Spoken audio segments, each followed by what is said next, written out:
Magandang hapon po. Sa pagpapatuloy ng pagdinig ng Senado kaugnay sa sex video ni na Dr. Hayden Co. Jr. at Katrina Halili, narito po yun. Marami pong nawala.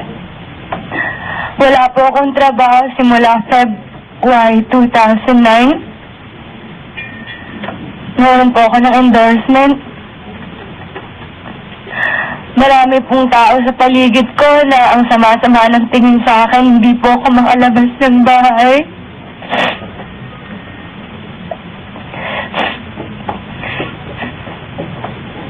Pag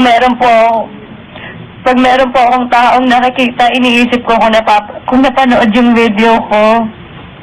Sobrang sakit, sobrang galit kung bakit po nagawa nung hayop na to yun sa akin.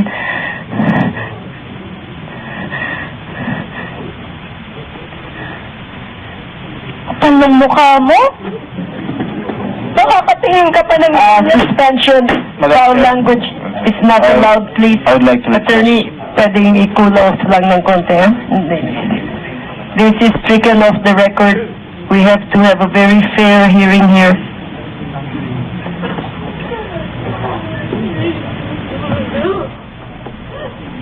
Naging emosyonal nga po actress at hindi napigilang pagsalitaan si Ko dahil sa mga umunoy kasinungalingan nito.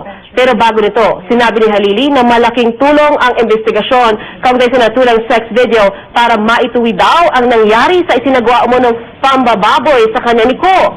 Kahit daw artista siya, meron daw siyang pribadong buhay. Dangal na raw ng kanyang pamilya ang pinag-uusapan sa gitna ng kontrobersya. Sinabi rin ni Halili na minaharaw na si Ko. Iginit din ni Halili na siya ang biktima sa nangyayari ngayon. Habang nagsasalita si Katrina, nakatungo naman at nakapikit ang mga mata ni Ko. Pagkatapos ng kanyang bahayag, nagsalita si Ko. Itinulong ni Ko na si Halili ang nagbibigay nga umano sa kanya ng iligal na droga, bagay na itinanggi ni Halili. Samantala, hawak pa rin ng Senate Security si Abner Afuang, ang lalaking nagbuhos ng tubig kanina kay Ko. Base sa inisyal niyang pahayag, nagawa raw niya yun dahil hindi raw niya napigilan ng kanyang sarili sa anyay kababuyan na nagawa ni Hayden. Napag-alaman ng mga otoridad na si Afuang ay isang dating pulis.